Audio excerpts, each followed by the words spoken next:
তো বন্ধুরা, সকাল সকাল পেঁয়াজ দেখাচ্ছি। এখন প্রায় 9টা মতো, 9:30, 9:45 মতো বাজছে মনে হয়।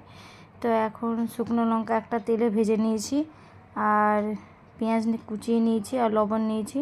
তো দুটো আলু ছিল, দুটো আলু ভালো করে চটকে নিয়েছি।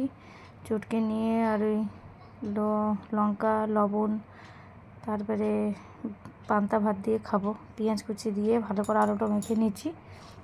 আর পান্তা ভাত একদম অল্প মতন আছে, অল্প মতন মুড়ি মিলিয়ে খেয়ে নেব জলখাবার। এখন গরমের দিনে পান্তা ভাতেই ভালো, কারণ পেট ঠান্ডা থাকবে। তো এদিকে ভালো করে চটকে মেখে নিচ্ছি। মাখার পর জলখাবারটা ঝটপট করে খেয়ে নেব। আর খাওয়ার পর তারপরে অনেক কিছু রান্না করতে হবে। আর আজকে মনে মনে করছি সয়াবিন আলুর তরকারি করব। আর দেখা যাক কী কী করি, সব কিছু শেয়ার করব বন্ধুরা। তো চলো দেখিয়ে দিচ্ছি কি খাচ্ছি।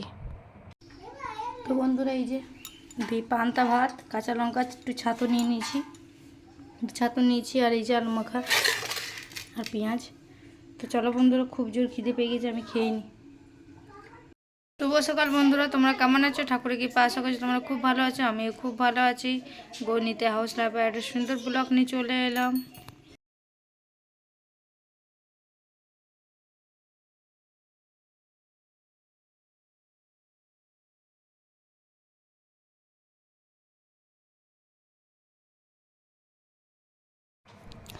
আর মশলা বাটার পর দেখতে পাচ্ছ ভাত থেকে কলা সিদ্ধ নামিয়ে নিয়েছি। তো ভাবলাম চোখাটা ফেলবো কেন, চলো বেটে নেব।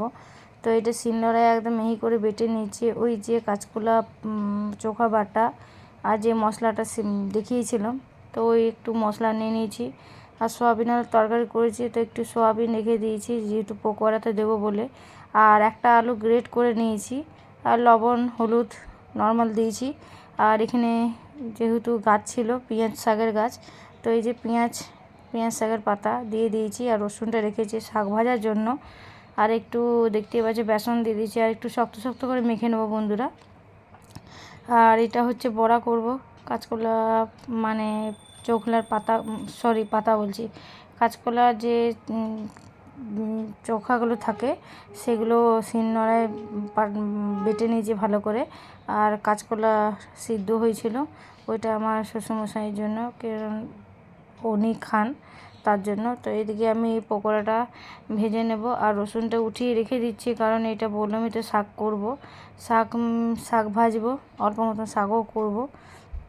তো আজকে দুপুরে খাবার হয়েছে, চলো দেখিয়ে দিচ্ছি। এই যে ভিন্ডি ভেজে নিচ্ছি। আর বড়াগুলো ভাজার সময় তখন ভিডিও আমি করতে পারিনি, কারণ বাবুসোনা খুব বিরক্তকর করছিল, তো একদম ভুলে গেছিলাম।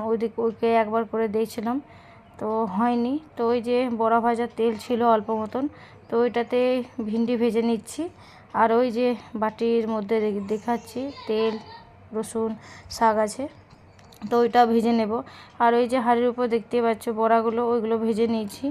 আর এই যে বাবুসোনা বলছে আমি আজকে একা খাবো, তো নিজের হাতে খাবো। তো আমি না, যাক খাক, তাহলে যদি খেতে চাইছে তাহলে খাক, এক এক দিনে ওকেও দিতে হবে।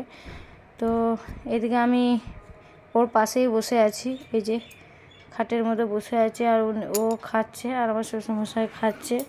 তো আমি মাকে বলছি যে ও পুরো ভাতটা খাবে না, আমাকেই খাওয়াতে হবে। আর এখানে ওই যে নারকেল ছিল, তো পুজোর নারকেল ছিল, তো কুচিয়ে আমি ওই হরিলুটো বাতাসাগুলো দিয়ে একটুকু পাকিয়ে নিয়েছি, কারণ নারকেলটা মানে ফেলার থেকে, মানে পচে যাওয়ার থেকে খাওয়া হয়ে যাবে এরকম করে। তো ওই যে শাশুড়ি মায়ের সঙ্গে আমি কথা বলছি, আর ওকে দেখাচ্ছি যে এই যে আমিও খাচ্ছি, তো আমাকে দেখাচ্ছে আমি খাচ্ছি বলে বাবুসোনা। তো ওকেও খাইয়ে দিয়েছি বন্ধুরা, ও পুরো ভাতটা কিন্তু খায়নি, ওকে আমাকে খাওয়াতে হয়েছিল। তো ওকে খাইয়ে দিয়েছি, ওকে মোবাইল দেখিয়ে খাইয়ে দিয়েছি। আর এদিকে আমিও ভাত নিয়ে নিয়েছি। তো এই যে দেখিয়ে দিচ্ছি শাক ভাজা, ভাত, আর এই যে ভিন্ডি ভাজা, আর বড়া ভাজা, দুটো বড়া ভাজা নিয়েছি। আর নিয়েছি তোমার সয়াবিন আলু তরকারিটা আমি দেখাতে পারিনি, ওইটা মা বাটিতে করে দিচ্ছিল। তো এই যে শাক ভাজা দিয়ে আগে খেয়ে নিচ্ছি, আর অল্প মতনই শাক ভাজা নিয়েছি, আমার ভালো লাগে না খেতে। আর এই যে একবারে সন্ধ্যাবেলায় দেখিয়ে দিচ্ছি, এখানে একটা নাকি বলছে নাকি ছোটো মতো অজগর সাপ বেরিয়েছে। তো চলো বন্ধুরা দেখিয়ে দিচ্ছি। তো এই যে এখানে বড় গাছের নিচে সাপ ছিল, তো চলো দেখিয়ে দিচ্ছি। তো বন্ধুরা আমি কিন্তু বুঝতে পারছি না যে এটা কী সাপ। তো আমি জানি না কী সাপ। কেউ বলছে ঢর, কেউ বলছে চিতি সাপ, কেউ বলছে আরও কিছু, কেউ বলছে বারুল্লা, কেউ বলছে অজগর, আরও কত রকম কতজনে কত কিছু মানে সঠিক কী সাপ সেটা কিন্তু আমরা কেউ জানি না। তো এই যে সামনে থেকে একবারে দেখিয়ে দিয়েছি, একদম গুলু পুটুলি বাকিয়ে আছে। আর দেখিয়ে দিচ্ছি কোথায় আছে। তো বট গাছ, একদম বট গাছের নিচে। তো বট গাছের নিচে একদম মানে বসে আছে, যেহেতু কিছুদিন আগে পরিষ্কার করা হয়েছে বট গাছটা। তো এই যে বট গাছের নিচেই উনি আছে। তো যাক, তো ওকে কিন্তু মারা হয়নি, ওকে জাস্ট একটা লাঠি দিয়ে সরিয়ে দেওয়া হয়েছে, কারণ আশেপাশে বাড়ি ছিল, ঘর ছিল, ঘরে ঢুকে যাওয়ার ভয় ছিল, তার জন্য মারা হয়নি। জাস্ট একটা লাঠি নিয়ে ওকে সাইড করে সরিয়ে দিয়েছে। ওকে পুকুর পাড় ছিল সামনে পাশে, তো ওই পুকুর পাড়ে নামিয়ে দিয়েছে, যাক যেদিকে খুশি সেদিকে চলে যাবে। আর ওই যে বাবুসোনা দাঁড়িয়ে আছে আসার জন্য। আর এদিকে এই যে একজনা লাঠি নিয়ে সরিয়ে দিচ্ছে। চলো, তো বন্ধুরা দেখিয়ে দিলাম এই যে সাপ। তো সাপ বেরিয়েছিল। তো বন্ধুরা আজকে ভিডিওটা কেমন হয়েছে অবশ্যই কমেন্ট, লাইক, শেয়ার, সাবস্ক্রাইব করে দেবে অবশ্যই। আর ভিডিওটা কেমন হয়েছে কমেন্ট করে জানাবে। তো চলো, ভিডিওটা আমি এখানেই শেষ করছি। আমার রাত্রে খাবারটা দেখিয়ে, দিনে সয়াবিন আলুর তরকারি ছিল, রুটি, আলু সিদ্ধ, বোঁদে। তো চলো, এই খাবার দিয়ে আজকে ভিডিওটা দেখিয়ে ভিডিওটা এখানেই শেষ করছি। চলো, গুড নাইট, শুভরাত্রি, রাধে রাধে। সবাই সুস্থ থাকবে, ভালো থাকবে, সাবধান থাকবে বন্ধুরা। টাটা।